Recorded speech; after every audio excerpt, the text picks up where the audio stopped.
She said, "I have feelings for you, just not romantic ones." I said, "I understand. Thanks for being honest." What she didn't know was that I had the engagement ring sitting in my car. I am Jake, 28M, and this happened with my girlfriend Madison, 26F, of 25 years. We have been living together in my apartment downtown for about 18 months, and I thought everything was going great. Last Tuesday night, I was working on a presentation for my marketing firm when Madison came into my home office with this really serious expression. She had clearly been rehearsing something because she stood there like she was about to give a board presentation. "Jake, I need to be completely honest with you about something," she started. "I do have real, genuine feelings for you, but they are not romantic feelings. I care about you deeply as a person, but I am not in love with you the way you deserve." I looked up from my laptop, processing what she was saying. The engagement ring I had bought 3 weeks earlier was literally sitting in my car's glove compartment, because I had been planning to propose this weekend at the beach where we had our first date. "I understand," I said, keeping my voice calm. "Thanks for being honest with me." She seemed genuinely surprised by how calmly I took it. I think she expected crying or begging or some big emotional scene. Instead, I just went back to working on my presentation like she had told me she preferred coffee over tea. "That is it?" she asked, her voice rising slightly. "You are not going to say anything else? What would you like me to say?" "I appreciate you clarifying where we stand. It is helpful information." She left looking confused and unsettled. Later that night, I heard her on the phone with her friends, and they were all praising her for being so brave and emotionally mature. They kept saying how refreshing it was that she could have such honest communication and how lucky she was to have someone who could handle the truth so well. What they didn't know was that I was sitting there calculating exactly what our relationship had been costing me and what it meant now that she would basically friend-zoned me after 2.5 years. I was also thinking about the proposal speech I had been practicing in the mirror and the romantic weekend getaway I had booked for next month. The next morning, I returned the ring to the jewelry store, $3,000 back in my account. Just like that. The salesman looked sympathetic when I explained the situation, but I actually felt relieved. Sometimes the universe really does protect you from making huge mistakes. I spent the rest of that day thinking about what Madison had actually said. She appreciated having me in her life, but not in the way I thought we were building toward. She enjoyed the relationship benefits, but didn't want the emotional commitment that comes with being truly in love with someone. Fair enough, but that changed everything about how I would approach our living situation going forward. That evening, when she asked if I wanted to watch our usual show together, I politely declined and said I had some things to figure out. She looked hurt, like she couldn't understand why her honest conversation had changed anything between us. I realized then that she expected everything to continue exactly the same way, just without the pressure of her having to pretend she might want to marry me someday. Update 1: It has been about a month since Madison's honest conversation, and I have been treating her exactly like she asked to be treated, as a friend instead of a romantic partner. The changes have been interesting, to say the least. First, I stopped doing all the boyfriend things I used to do automatically. No more bringing her coffee in bed every morning with her specific order of oat milk latte, with an extra shot, and vanilla syrup from the expensive place downtown that is 15 minutes out of my way. No more picking up her favorite almond croissants on my way home from work. No more surprise dinner reservations at restaurants she would hint about on Instagram. When she asked why I wasn't making my famous Sunday pancakes for both of us anymore, I explained that I make breakfast for myself now, but she is welcome to use the kitchen after I am done. The look on her face was priceless, like she couldn't understand why her personal breakfast service had been discontinued. "But you love cooking for me," she said, watching me make a single serving of pancakes. "I used to love doing things for someone I was in love with," I corrected. "Friends don't typically provide daily breakfast service." When her laptop started acting up last week, she came to me like she always did. I have always been the tech guy who fixes everything: her computer, her phone, setting up her smart television, troubleshooting her podcast equipment for her little pottery business. "Hey, can you take a look at this? It is running super slow and making weird noises. You should probably take it to Best Buy or call tech support," I said without looking up from my own work. "They will be able to run diagnostics and fix any hardware issues. But you always fix my computer problems. You are so good at this stuff." "I used to do that when we were dating," I explained patiently. "Friends don't usually provide free support. I am sure the Geek Squad can help you out. The bathroom situation revealed just how much I had been subsidizing her lifestyle. I replaced all the expensive shampoos and skincare products with basic drugstore brands. Gone were the $45 bottles of sulfate-free shampoo, the $80 serums, the fancy face masks she loved. Everything got swapped out for generic versions that cost about 1/10 the price. When Madison asked about it, I explained that I had been covering those costs as part of our relationship. But since we are friends now, we should split household expenses more fairly. I didn't realize you were keeping track of shampoo expenses, she said, sounding genuinely hurt. I wasn't keeping track, I replied. I was just buying nice things for us because I thought we were building a future together.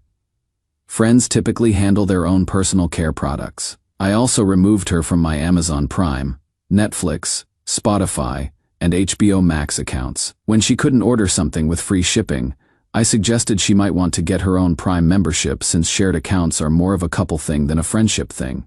You are being petty, she said when her Spotify stopped working mid-playlist. I am being appropriate, I corrected.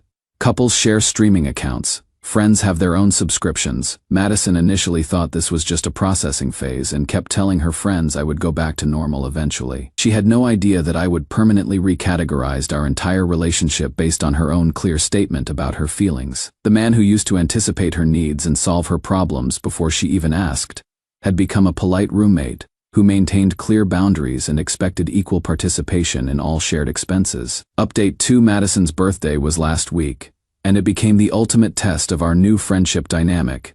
Previous years had been elaborate affairs that I had planned for weeks in advance. For her 24th birthday, I surprised her with a weekend trip to Napa Valley, complete with wine tastings, and a stay at a boutique hotel overlooking the vineyards. For her 25th, I planned a surprise party at the rooftop bar where we first met, hired a photographer to capture the moment, and flew in her favorite cake from this specialty bakery in Portland that she had mentioned loving during a work trip. The total cost was probably close to $2,000.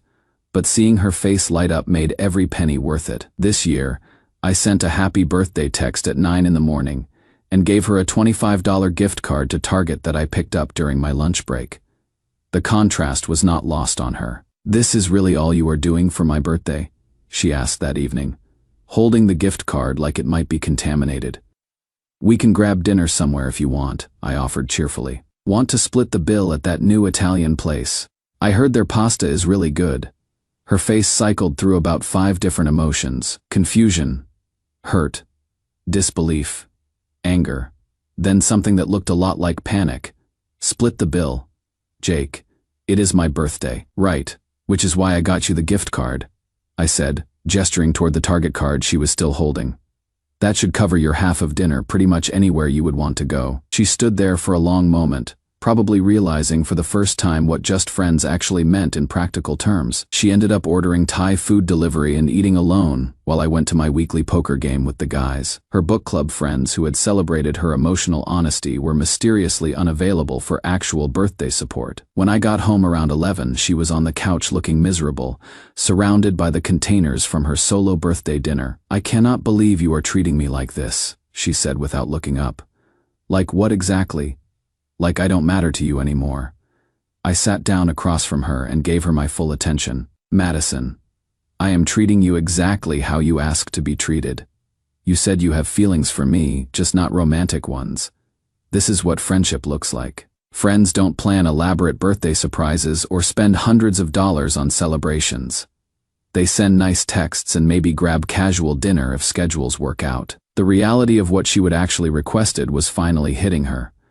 But the real wake-up call came when she got the flu 2 weeks later. In the past, I would have called in sick to work, made homemade chicken soup, run to the pharmacy for medicine, and basically been her personal nurse until she recovered. This time, I texted, "Hope you feel better soon. Make sure to stay hydrated," and went to work as usual. When she complained that I wasn't taking care of her, I reminded her that romantic partners take care of each other when they are sick. Friends send get well texts and maybe drop off soup if it is convenient. "You used to love taking care of me," she said, looking genuinely confused and hurt. "I used to be in love with you," I replied, matter-of-factly. "Now we are friends. The level of care is appropriately different. Final update: 3 months after Madison's declaration, I told her I would put an offer on a condo in the suburbs and would be moving out when our lease ended. Her face went completely white. "You bought a place?" Without discussing it with me. I mentioned I was house hunting when you asked about my weekend plans. I didn't realize friends needed to consult each other on major financial decisions. Our current rent is $2,800 a month, and while we supposedly split everything 50-50, I had been covering about 70% of the actual housing costs when you included utilities, internet, and various fees I handled without calculating exact portions. That is when the desperate backtracking started. "Jake, I think I made a huge mistake," she said that night. "I have been thinking about what I said about my feelings, and I was wrong. I do love you, I really do love you, and I want us to try again." I gave her my full attention, the way I would for any friend experiencing a crisis. "It sounds like you are under a lot of stress right now. Major life changes often make people reconsider past decisions. That is completely normal. I am saying I want to be with you romantically again. I want to move to the new place with you and go back to how things were." I considered her words carefully. "I appreciate you sharing that, but romantic love requires mutual feelings from the beginning. When you clearly stated your limitations 4 months ago, I accepted them and adjusted permanently. Friendship is what you offered, and friendship is what we have. But here is the real kicker, and I probably should have led with this detail. 2 weeks before I moved out, Madison's sister Emma came to help her pack and pulled me aside. "Jake, I need to tell you something," Emma said, looking uncomfortable. "Madison knew you were going to propose. She found the ring receipt in your car about a month before she had that conversation with you." Everything clicked into place. Madison had panicked when she found evidence of my proposal plans, but she didn't want to lose the lifestyle I provided either. So she thought she could friend zone me while keeping all the relationship benefits. She never expected me to actually treat her like just a friend. When I confronted Madison about this, she broke down completely. "I was scared," she admitted. "I thought maybe if we stayed friends, my feelings might develop over time. I thought you would wait for me." "Madison, you had 2.5 years with unlimited access to my heart, my home, my support, and my future plans. The problem wasn't time or pressure. The problem was that you were never actually in love with me. I have been in my new place for 4 months now, and I am dating someone wonderful. Sarah is a graphic designer who made it very clear from our first date that her feelings are definitely the romantic kind. When she saw my condo for the first time, she said it felt like a home where someone was actually happy to be there." Madison had to move back in with her parents after struggling to afford rent on her pottery business income. Through mutual friends, I learned she now talks about our relationship as the one that got away, and finally understands the difference between having someone who loved her versus someone who just enjoyed her company while it was convenient. The engagement ring money helped with my down payment. Sometimes the universe really does protect you from making terrible mistakes, and sometimes the person you thought you couldn't live without turns out to be the person you are much happier living without.